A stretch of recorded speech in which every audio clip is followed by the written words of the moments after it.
नमस्कार, मैं सबा, आप देख रहे हैं N4 न्यूज़ भारत। आज हम ऐसे शख्स के साथ मौजूद हैं जिनका सियासी मैदान में एक अच्छा खासा नाम है, अच्छी खासी पहचान है और इनके जो नेता का जो रोल है वो काफ़ी ज़्यादा अप्रिशिएट किया जाता है। आज हम मौजूद हैं मंडई के वार्ड कमिश्नर और राजा जी के साथ, जिनसे हम आज आपकी बातचीत करवाएंगे और जानेंगे कि कैसे इन्होंने सियासी मैदान में अपना कदम रखा, कैसे अपने ड्यूटी को निभा रहे हैं और कैसे आगे निभाना है। पहले आप अपना परिचय देंगे, उसके बाद बताएंगे कि आपने अपनी पढ़ाई कहाँ से पूरी की, ग्रेजुएशन कहाँ से किया। पहले अपना बेस बताएंगे। धन्यवाद N4 न्यूज़ भारत का मुझ जैसे नाचीज़ का इंटरव्यू लेने के लिए आज आप लोग यहाँ मौजूद हैं। सबसे पहले मैं बताना चाहूँगा कि मेरी स्कूलिंग सेंट स्टीफन स्कूल से हुई। उसके बाद मैंने JSC मतलब झारखंड बोर्ड से ही 10th का एग्ज़ाम दिया। फिर अल कबीर पॉलिटेक्निक कॉलेज से 12th की पढ़ाई करने के बाद वहीं से ग्रेजुएशन हुआ। उसके बाद मैं दिल्ली चला गया था 4 सालों के लिए। वहाँ पे 3D एनिमेशन का कोर्स करके 2014 तक वहाँ मैं जॉब किया। उसके बाद फिर वापस हज़ारीबाग आया। तो आप हमें ये बताइए, क्योंकि आपने ग्रेजुएशन वगैरह की सारी पढ़ाई कंप्लीट की, फिर सियासी मैदान में आने का क्या रीज़न रहा? एक्चुअली हम लोग सोशल वर्क हमेशा से करते आ रहे थे। बचपन से मुझे सोशल वर्क करने का शौक़ था, लेकिन सोशल वर्क करना, लोगों से कंट्रीब्यूशन मांगना, तो लोग एक तरह से फिर आपको थोड़ा नीची नज़रों से देखते हैं कि शायद अपने लिए कुछ मांग रहा है या फिर अपने मसरफ़ के लिए यूज़ करना चाहता है। और बहुत सारी ऐसी सरकारी योजनाएं हैं जो सिर्फ समाज सेवा के ज़रिए उनको नहीं दिला सकता था।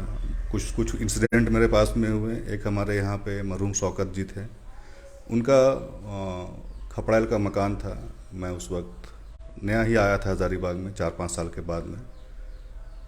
उस वक्त के यहाँ जो भी जनप्रतिनिधि रहे होंगे उनसे जब मदद की गुहार लगाई गई तो कोई मदद नहीं मिली। फिर हम लोगों ने आपस में ही चंदा करके लगभग 30-35 हज़ार रुपये में उनका पूरा कॉर्पोरेट सिटी डलवा दिया था। और कुछ ऐसे इंसिडेंट हुए कि कुछ ऐसा काम था मेरा कि इलेक्शन से पहले जो भी यहाँ के मुखिया बने तो उन्होंने कमिटमेंट किया था कि मैं जीत या हार जाऊँ, जीतूँ या हारूँ, आपका ये काम करवा दूँगा, लेकिन वो नहीं करवाएं। तो फिर मुझे लगा कि नहीं, अब दूसरों को हेल्प करने से बेहतर है कि अपनी मैदान तैयार की जाए और मैं खुद पार्टिसिपेट करूँगा। और वो दिन है, आज का दिन है कि जनता ने मुझे ये सम्मान से नवाजा है कि एक घर में हम लोग 2-2 सीट हैं। मैं भी वार्ड पार्षद हूँ, माँ भी वार्ड पार्षद हैं। तो ये जनता का ही देन है और उनके ही प्यार का नतीजा है कि आज मैं इस मकाम पे हूँ। आपकी माँ भी वार्ड परिषद में है, तो हम क्या ये कह सकते हैं कि आप उनके कदमों पे चल रहे हैं?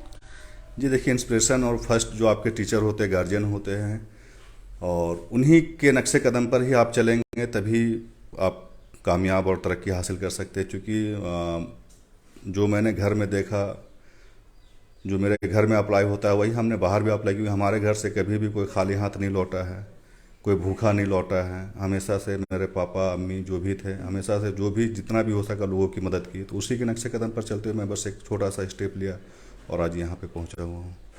लंबे समय से आप मंडई की खिदमत में हैं और उसको अपने सर्विस दे रहे हैं, तो मंडई में क्या क्या चीज़ें तब्दील आपने की हैं और अभी इन किन चीज़ों पे फोकस करना आगे? सबसे पहला मेरा प्रायोरिटी था कि जो यहाँ की सड़कें हैं, जैसे सबसे पहला हम लोग जब चुनाव जीत करके आए थे 2018 में, तो मंडई करबला जहाँ आप देखते हैं कि हर साल पूरे झारखंड राज्य से लोग आते हैं मेला मनाने के लिए, मुहर्रम के मतलब 6वीं और 10वीं को। तो वो सड़क बिल्कुल बारिश का, पिछले 10 साल से बारिश में ही मुहर्रम हो रहा था तो कीचड़ हो जाता था। सबसे पहले काम जो मैंने किया उस रोड को पक्का करवाया। और भी बहुत सारे रोड थे उनको पक्का करवाया। फाइमा स्कूल जाने का रोड था वो पक्का हुआ, बाद में उसमें नाली बना तो रोड अभी फिर से ख़राब हो गया, वो फिर से बन जाएगा अगले महीना तक में। प्लस में है कि जिनके कच्चे मकान थे, जो किराए के घर में रह रहे थे, सिर्फ वार्ड संख्या 1 में आज की तारीख में 400-450 लोग पक्का मकान बना करके अपने घरों में शिफ्ट हो चुके हैं प्रधानमंत्री आवास योजना के थ्रू, जिसका लाभ मैं उनको सारा डॉक्यूमेंटेशन तैयार करना, सारा फाइल तैयार करना, जो भी प्रोफाइल जो ब्लॉक से होते हैं, CO CI कर्मचारी सभी उसको सेटिस्फाइड करते हैं, सारा काम करा करके ऑफिस में जमा किया। तो आज 400-450 लोग पक्का मकान बना करके अपने घरों में हैं। जो हमारे पे यहाँ पे विडो हो गई थी महिलाएं, विडो पेंशन सबका शुरू करवाना, जिन लोगों का राशन कार्ड नहीं था गरीब गुरबा का, उनका राशन कार्ड बनवाना, जो हमारे वृद्ध थे 60 साल से ऊपर के लोग जिनको कोई सहारा नहीं था, उनका वृद्धा पेंशन का काम करवाना। और अपनी निजी मत से एक एम्बुलेंस अपने गांव के लिए पिछले 15 अगस्त को ही हम लोगों ने दिया था। एक पानी टंकी अपनी निजी मत से मैंने शुरू किया, क्योंकि पानी का बड़ा किल्लत है यहाँ पे मंडई का जो बीच का एरिया है। और हर माह कम से कम 2 से 3 शादी ब्याह वाले लोग आते हैं, तबीयत ख़राब वाले आते हैं, जो गरीब हैं, कोई सहारा नहीं है, तो जो हम लोगों से कंट्रीब्यूशन होता है हम लोग उसको हमेशा करते ही रहते हैं। और उसके लिए मैं वार्ड कमिश्नर रहूं चाहे ना रहूं, जो है वो मेरा चलता रहेगा, जो हेल्प है वो हेल्प हमेशा लोगों को मिलता रहेगा मेरे यहाँ से। इलेक्शन पोस्टपोन होने के न्यूज़ आ रहे थे, इस मामले में क्या कहेंगे? हाँ, मुझे लगता है कि सरकार गंभीर नहीं है इस मुद्दे को लेकर के, इलेक्शन कराने के मूड में ही नहीं है। क्योंकि नवंबर में एक बार ये जारी हुआ था अधिसूचना कि इलेक्शन होने वाला है, फिर सुप्रीम कोर्ट का गाइडलाइन आ गया कि बिना ओबीसी रिजर्वेशन के आप चुनाव नहीं करवा सकते हैं। राज्य सरकार को आदेश दिया गया कि आप ओबीसी रिजर्वेशन को लागू करें तब फिर चुनाव कराएं।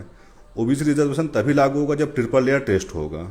लेकिन राज्य सरकार अभी तक यहाँ पे ना अल्पसंख्यक आयोग की कमेटी बनाई, ना उसका कोई अध्यक्ष है, ना ही किसी का कोई अता पता है। तो मुझे लग रहा है कि राज्य सरकार सिर्फ चुनाव को टालना चाहती है, ताकि जो कार्यपालक पदाधिकारी है और नगर आयुक्त है उनके माध्यम से अपने मनमर्जी का काम कर सके और जनता का काम हमेशा रुका हुआ रहे। ये इनकी मंशा है। जब मंडई की बात करते हैं तो यहाँ पे जो शिक्षा का रेट है, एक शुरुआत में एक दौर था जब शिक्षा का रेट बहुत कम हुआ करता था, अभी किस तरह के चेंजेस देखने को मिल रहे हैं? अभी अप्रोक्सीमेटली 2011 सेंसस के अकॉर्डिंग मेरे यहाँ पे 74 पॉइंट समथिंग कुछ ऐसा था रेशियो, लिटरेसी रेट था। अभी वो जब हम लोग अपने स्तर से देखते हैं तो अप्रोक्सीमेटली 90 प्लस जा चुका है।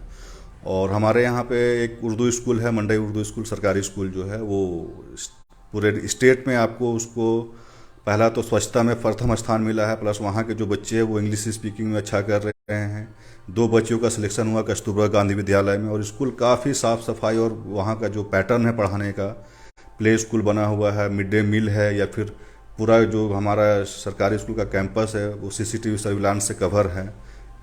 कुछ टीचर की कमी थी यहाँ पे, बहाल थी यहाँ पे, लेकिन उनको ड्यूटी कहीं और दे दिया गया था। फिर राज्य सरकार से वार्तालाप करके पत्राचार करके उनको वापस बुलाया गया है। आज हमारा यहाँ जो बेसिक शिक्षा जो होती है, गरीब बच्चे जहाँ जाके पढ़ रहे हैं मंडई उर्दू स्कूल में, वो काफ़ी अच्छा, और आज के डेट में 250-300 बच्चे वहाँ पे मौजूद हैं। तो दिन ब दिन काफ़ी प्रोग्रेस कर रहा है, और हमारे यहाँ से दारोगा भी बने हैं, सीओ भी बने हैं। तो ये खुशी होती है कि हमारे क्षेत्र में भी इस तरीके के लोग हैं और एजुकेशन को काफ़ी सीरियसली अब लोग लेते हैं। अच्छा, अभी मंडई में जो है मुहर्रम बहुत धूमधाम से उठता है। इस मुहर्रम के बीच में जो गाइडलाइंस होती हैं वो इशू कर दी गई हैं, आपको भी कुछ रिस्पॉन्सिबिलिटीज़ दी गई हैं, आप थोड़ा बता देंगे जो कॉमन लोग हैं उनको किन चीज़ों को ध्यान में रखना है, नहीं रखना है? देखिए, सबसे बड़ी बात है कि राज्य सरकार के निर्देशानुसार और जिला प्रशासन के निर्देशानुसार डीजे पर पूर्ण रूप से प्रतिबंध है। ठीक है, डीजे आपको यूज नहीं करना है, आप चोंगा बजा सकते हैं, रिकॉर्डेड गाने हैं वो नहीं बजा सकते हैं। जब भी आप जुलूस निकालेंगे तो निर्धारित रूट जो आपका पुराना रूट है उसी रूट से आपको अपना जुलूस लेकर के जाना है। जुलूस निकालने से पहले आपको संबंधित थाना पदाधिकारी को सूचना देना है। यदि किसी तरीके की न्यूज़ आप तक आती है तो पहले अपने पदाधिकारी या वरीय पदाधिकारी से संपर्क करके उसकी सत्यता जांच लें, उसके बाद ही उस मैसेज को आगे फॉरवर्ड करें। क्योंकि सबसे ज़्यादा नुकसान यही होता है कि कोई मैसेज वायरल हो रहा है व्हाट्सएप पे या फेसबुक पे, और हम लोग बिना उसकी तस्दीक, बिना जांच किए हुए उसको आगे फॉरवर्ड करते चले जाते हैं। तो ये ऐसा ना करें।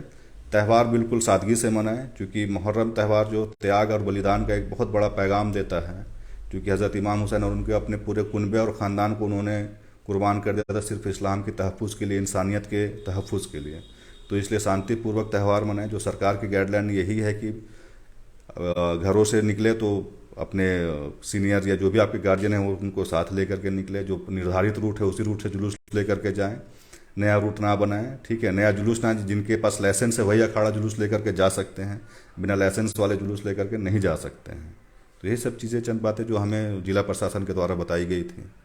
अच्छा, आपके यहाँ पर भी जनता दरबार लगता है, लोग आते हैं यहाँ पे अपनी समस्याओं का निर्वाहन करने के लिए, किस तरह की समस्याएं आती हैं? देखिए, बाकी लोग जो हैं, चाहे वो सांसद महोदय हो हमारे या विधायक महोदय, वो महीना में 6 महीना में एक बार जनता दरबार लगाते हैं। मेरे यहाँ पे अर्ली मॉर्निंग सुबह 7:30-8 बजे से मैं यहाँ पे बैठ जाता हूँ, और पर डे सबको पता है कि 12 बजे तक वो यहाँ पे रहते ही हैं। तो जो भी उनकी समस्याएं होती है वो अपनी समस्याएं को लेकर के आते हैं, और जहाँ तक मुझसे समाधान हो सकता है मैं उनकी समस्याओं को सुनता और समझता हूँ और समाधान करने की पूर्ण रूप से कोशिश करता हूँ। अच्छा, अभी जब इनकी बात करते हैं तो इधर कुछ तस्वीरें हम आपको दिखाना चाहेंगे जिनमें आपको प्राइजेस वगैरह दिए जा रहे हैं। क्या किन चीज़ों की तस्वीरें थोड़ा ये बता हमारे देंगे? पूर्व डीसी सर हैं, और वो अमिताभ कांत सहाय जी हैं जो इस साइड पे हैं, जो आयुष्मान भारत हॉस्पिटल जो खुलना था हर एक गांव में और म्यूनिसिपल एरिया में, तो पूरे भारत में सबसे पहला जो आयुष्मान केंद्र खुला था वो मंडई कला वार्ड नंबर 1 में ही खुला था। उनके इनॉग्रेशन के टाइम पे ही सर आए थे, डीसी सर भी आए थे, तो उस वक्त में मुझे यहाँ सम्मानित किया गया था, क्योंकि बहुत कम पीरियड में मैंने पंचायत भवन को मतलब साफ सफाई करवा करके उसको ये योग्य बना दिया कि वो सेंटर के रूप में काम कर सके। अच्छा, अब क्योंकि आप एक युवा नेता हैं और युवा नेता होने के साथ अब बहुत लोगों को इंस्पायर करते, बहुत लोगों के लिए इंस्पिरेशन है, युवाओं के लिए क्या कहेंगे? युवाओं के लिए जो मैं अभी पिछले 5 साल 10 साल से हज़ारीबाग में देख रहा हूँ कि बहुत ज़्यादा लोग नशे की ओर जा रहे हैं। मैं उन सब से आग्रह करना चाहूँगा कि अपनी ज़िंदगी को ख़राब ना करें, ठीक है, क्योंकि ज़िंदगी आपकी है, लाइफ आपकी है। आप अगर नशा या ये में अपनी लाइफ को बर्बाद करेंगे तो आपका सेहत भी जा रहा है, पैसा भी जा रहा है, और घर में फिर माहौल जो है बहुत ख़राब होने लगता है। तो जो भी युवा मुझे सुन रहे हैं, मुझे देख रहे हैं, तो आप देख सकते हैं, सुन सकते हैं, मुझे फॉलो कर सकते हैं, ठीक है। ज़िंदगी बहुत कीमती होती है, ज़िंदगी का कद्र कीजिए। और अगर आपके पास में काम धाम नहीं है तो आप बाहर निकलिए, चूँकि देखिए हरकत में बरकत है, हिजरत करने के बाद ही आपको कुछ हासिल होगा। आप मेहनत करेंगे तो आपको बिल्कुल उसका मेहनतान का मजदूरी मिलेगा।